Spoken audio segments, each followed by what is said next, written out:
প্রিয় দর্শক, আপনারা দেখতেছেন কিভাবে পাহাড়িরা মাল নিয়ে উঠতেছে সাজেক কমলেক পাহাড়ে।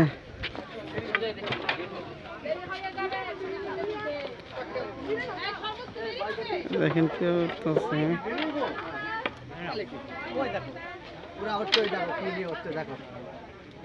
দেখেন কিভাবে পাহাড়ের মাল নিয়ে উঠতেছে।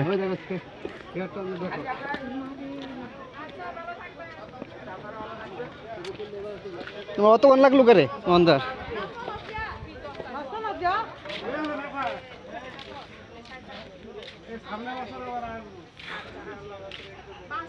এই দেন এই পাহাড়টা বেয়ে বেয়ে উপরে উঠবে এই মালগুলো নিয়ে।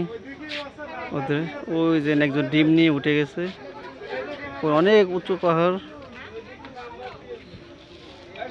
এই যে মানুষ নামতেছে কমলক পাহাড় ঘুরে।